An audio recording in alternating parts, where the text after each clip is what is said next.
Hello, good morning all of you. आज आपके लिए एक धमाकेदार अप्रोच लेकर, सिंथेटिक अप्रोच जो पोलिनोमियल के डिवीजन में यूज होता है और साथ में जीरो बेस्ड क्वेश्चन कैसे बनाते हैं उसका शानदार और मैजिकल टेक्निक। चलिए देखते हैं। सबसे पहले हम जानते हैं कि जीरोज और रूट्स के बीच क्या डिफरेंस है।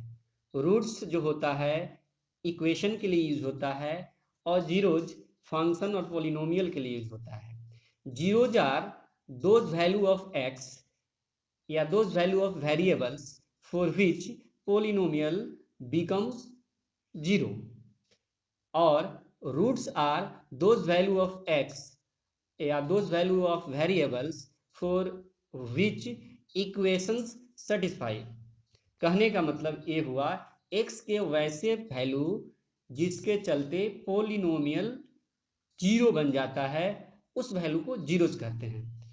आज हम लोग जानेंगे कि किसी पोलिनोमियल को जब डिवाइड करते हैं तो डायरेक्टली कोशिएंट कैसे पता करते हैं और रिमाइंडर कैसे पता करते हैं। इसका एक मेथड है जिसका नाम है सिंथेटिक डिवीजन अप्रोच, उसको मैं बताऊंगा। साथ में अभी हम लोग ग्राफिकल कुछ टेक्निक बताने जा रहे हैं।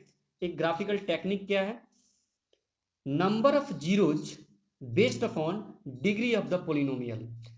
किसी पोलिनोमियल की जितनी डिग्री होती है उतना जीरोज होता है, ये हम लोग जानते हैं।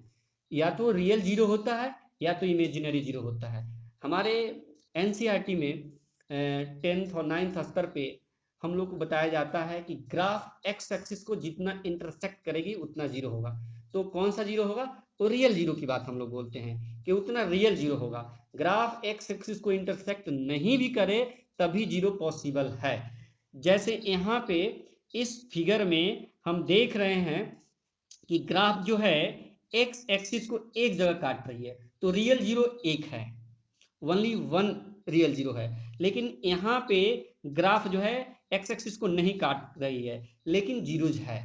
जीरोज कैसे पता करेंगे? जीरोज पता करने का तरीका है टर्निंग। जीरो जो है टर्निंग पे डिपेंड करता है। जितना ग्राफ टर्न मारता है उससे, अगर ग्राफ मान लीजिए 2 बार टर्न किया, ग्राफ अगर एक बार टर्न किया तो एक बार टर्न करेगा तो 2 जीरो, 2 बार टर्न करेगा तो 3 जीरो। तो number of turning indicates zeros of the polynomial. किसी पोलिनोमियल का जीरो जो है यह ग्राफ पर डिपेंड करता है कि उसका ग्राफ, किसी पोलिनोमियल का ग्राफ कितना बार टर्न करता है। अगर 2 बार टर्न करेगा 3 जीरो होंगे, एक बार टर्न करेगा 2 जीरो होंगे। जैसे मान लीजिए कि ये पाराबोला, किसी क्वाड्रेटिक पोलिनोमियल का ग्राफ पाराबोला होता है, तो पाराबोला में यहाँ ग्राफ एक बार टर्न किया तो इसके 2 जीरो होते हैं। वो रियल भी हो सकते हैं, इमेजिनरी भी हो सकते हैं, और ग्राफ का एक्स एक्सिस पर इंटरसेक्ट करना कोई जरूरी नहीं है। तो ये ग्राफ एक्स एक्सिस को इंटरसेक्ट नहीं कर रहा है लेकिन जीरो जो है 2। अगर ग्राफ एक्स एक्सिस को यहाँ इंटरसेक्ट कर जाए तो रियल जीरो हुए 2, लेकिन अगर ग्राफ एक्स एक्सिस को इंटरसेक्ट नहीं किया तभी जीरोज हुए 2। तो इससे मतलब नहीं है ग्राफ एक्स एक्सिस के ऊपर है नीचे है, इससे कोई मतलब नहीं है। मतलब इससे है कि ग्राफ कितना बार टर्न करता है। तो turning represent number of zero. तो जीरो जो होगा नंबर ऑफ टर्न प्लस 1 के इक्वल होगा। अब हम लोग जानेंगे कि अगर कोफिशिएंट, जैसे किसी कोई पोलिनोमियल है, कोई भी पोलिनोमियल अगर हम लेते हैं एक्स स्क्वायर माइनस 5x+6, अगर ये पोलिनोमियल है क्वाड्रेटिक, मैंने पोलिनोमियल ले लिया तो क्वाड्रेटिक पोलिनोमियल ले लिया, इसका ग्राफ तो पाराबोला होता है। एक्स स्क्वायर का कोफिशिएंट अगर पॉजिटिव है मींस ए ग्रेटर देन अगर जीरो है, तो ग्राफ जो होगा वो हमेशा ऊपर की ओर खुलेगा, मींस अपवार्ड डायरेक्शन में होगा। ग्राफ जो होगा अपवार्ड डायरेक्शन में होगा। और अगर अगर ए का वैल्यू अगर निगेटिव हो जाए, मीन्स यहाँ पे अगर हम माइनस लिख दें, -1x² माइनस 5x+6, तो ग्राफ जो होगा डाउनवर्ड हो जाएगा, ग्राफ डाउनवर्ड ओपन होगा। तो graph opens upward if coefficient of x square is positive, graph opens downward if coefficient of x square is negative. और number of zero depend upon turning. तो ये नहीं बोलना है कि अगर ग्राफ एक्स एक्सिस को इंटरसेक्ट नहीं किया तो जीरो नहीं हुआ, जीरो हुआ लेकिन वो इमेजिनरी जीरो हुआ।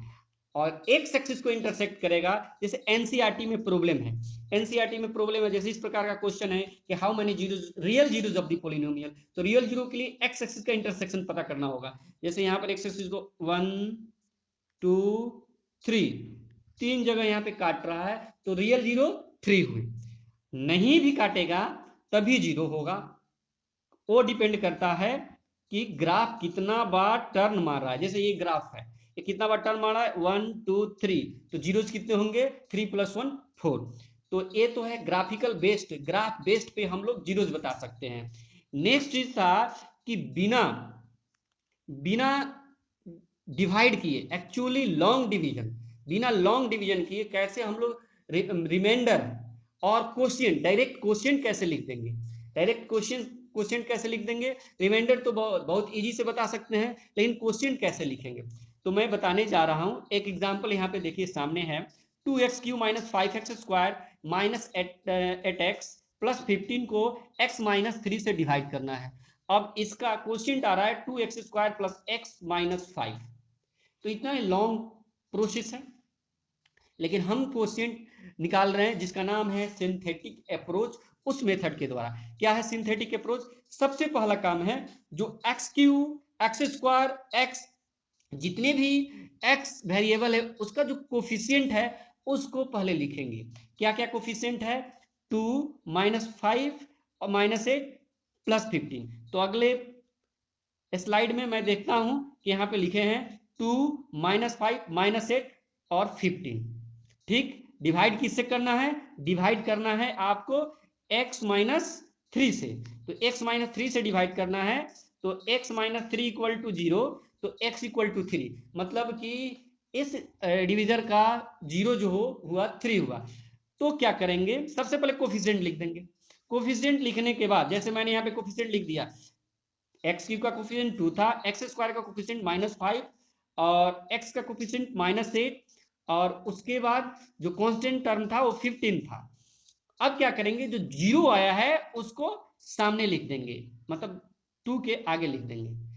अब क्या करेंगे कि x³ का कोफिशिएंट या फर्स्ट टर्म जो होता है उसका कोफिशिएंट और उस x के वैल्यू से मल्टीप्लाई करेंगे। 3 2 जा कितना हुआ 6। इस 6 को हम क्या करेंगे कि सामने रखेंगे, सेकंड जो कोफिशिएंट है उसके सामने रखेंगे। सेकंड को मैंने 3 2 जा 6 +6, ये +6 है तो +6 को मैंने रख दिया। अब देखिए -5 + 6 कितना होता है, तो ये होता है +1। अब हम क्या करेंगे यहाँ पे, फिर मल्टीप्लाई करेंगे इससे 3 में 1 से, तो 3 1 जा 3, 3 को यहाँ पे लिख दिए। अब -8 + 3 कितना हुआ, यहाँ पे -5 आया, तो -5 आया तो -5 में 3 से करेंगे तो -15 हो जाएगा, तो +15 -15 कितना हो गया 0, तो रिमाइंडर तो 0 हो गया, रिमाइंडर 0 हो गया। अब क्वोशिएंट क्या हुआ, तो क्वोशिएंट यहां से लिखना चालू करेंगे। फर्स्ट होगा 2, देखिए x³ में डिविडेंड था और भाग किससे दे रहे थे x - 3 से, तो पावर 3 वाले को पावर 1 वाले से भाग दे रहे हैं, तो क्वोशिएंट आएगा 3 - 1 माने पावर 2 वाला आएगा, पावर 2 वाला आएगा। तो यहाँ पे 2 × x² लिखेंगे, फिर उसके बाद x का टर्म आएगा तो 1x, फिर यहाँ पे -5 बचा है तो यहाँ पे लिखेंगे -5। तो ये मेरा क्वोशिएंट हुआ। इस मेथड से, इस अप्रोच से हम कोई भी बाइक्वाड्रेटिक या 5 डिग्री का पॉलिनोमियल, कोई पॉलिनोमियल अगर इस टाइप लिनियर टाइप से भाग देते हैं तो डायरेक्ट क्वोशिएंट हम पता कर सकते हैं, और रिमाइंडर तो बहुत इजी पता कर सकते हैं। तो ये तरीका था, और फिर से मैं दिखा दे रहा हूं इसको, एक बार इसको देख लीजिए। सबसे पहले क्या करना है, कोफिशिएंट को कंटीन्यूअस ऑर्डर में लिख देना है। तो क्या हुआ 2 - 5 -8 15 पूरा लिख दिया। लगातार डिक्रीजिंग ऑर्डर में, जैसे स्टैंडर्ड फॉर्म ऑफ पॉलिनोमियल जो होता है इंक्रीजिंग ऑर्डर या डिक्रीजिंग ऑर्डर, तो डिक्रीजिंग ऑर्डर में जो पॉलिनोमियल का x³ का कोफिशिएंट 2, x² का कोफिशिएंट -5, और फिर यहाँ पे हम देखते हैं कि x का कोफिशिएंट -8 और कांस्टेंट टर्म का कोफिशिएंट 15 मैंने लिख दिया। और x का जो value x minus 3 equal to 0 करके मैंने x इक्वल टू 3 निकाला था उसको यहाँ पे लिख दिए।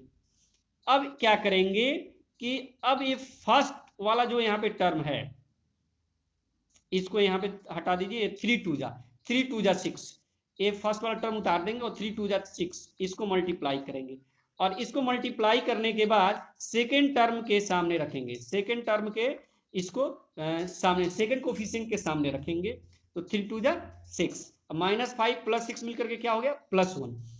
अब फिर 0 जो निकाले हैं उससे और जो यहाँ बच रहा है उससे मल्टीप्लाई करेंगे, 3 1 में मल्टीप्लाई की क्या है +3। अब +3 यहाँ पे जब लिख दिए तो अब देखिए इस -8 + 3 मिलकर क्या होगा -5। अब ये जो आया इसको और फिर 0 से मल्टीप्लाई करेंगे, 5 3 जा 15, तो यहाँ पे क्या लिख दिए -15। अब +15 -15 ये मेरा हो गया 0, तो ये रिमाइंडर बच गया 0। अब मेरा पोलिनोमियल हुआ, क्या पोलिनोमियल हुआ तो एक्स स्क्वायर में पोलिनोमियल होगा, क्योंकि एक्स वाले से भाग दे रहे हैं एक्स क्यूब वाले टर्म को, मीन्स क्यूबिक पोलिनोमियल को भाग दे रहे हैं तो एक्स स्क्वायर में जाएगा, तो इसका पहले क्या कोफिशिएंट 2, तो 2x² हो गया, फिर उसके बाद 1x और उसके बाद -5। तो इस तरह हम कोफिशिएंट पता कर सकते हैं। इस मेथड का नाम है सिंथेटिक अप्रोच। और इसमें मैंने बताया है, इसके पहले एनसीईआरटी का बहुत सा क्वेश्चन है, इसमें पूछ रहा है कि रियल जीरोस कितने होंगे। तो यहाँ पे इस ग्राफ में आप देखिए, पहले वाले ग्राफ में पैरेलल टू एक्स एक्सिस एक लाइन खींची हुई है, एक्स एक्सिस को काटती नहीं है, तो एक्स एक्सिस को काटती नहीं है तो यहाँ पे कोई भी रियल जीरो को नहीं बतला रहा है। लेकिन इसमें देखिए एक जगह काट रहा है तो इसमें जीरो कितने हुए 1, इसमें रियल जीरो 1 2 3, 3 जगह एक्स एक्सिस को यहाँ पे कट हो रहा है तो 3 जीरो हुए, यहाँ एक जगह कट हो रहा था तो 1 जीरो हुए। लेकिन अगर इस पोलिनोमियल का पूछा जाएगा एक्चुअली कितने जीरो हैं तो टर्निंग देखेंगे, 1 2, 2 टर्न है तो जीरो कितने होंगे 3।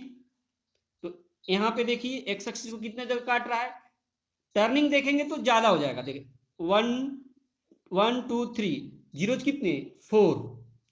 कभी कभी ऐसा होगा कि ग्राफ एक्स एक्सिस को नहीं काटेगा, तो इसका मतलब ये नहीं समझना है कि जीरोज नहीं, एक्स एक्सिस को काटना मीन्स रियल जीरोज का होना। तो इतना ही आज, thank you, have a nice day. और इस तरह के नए नए मैजिकल कॉन्सेप्ट या अच्छे कॉन्सेप्ट पाने के लिए चैनल को लाइक एंड सब्सक्राइब कीजिए। Thank you, have a nice day.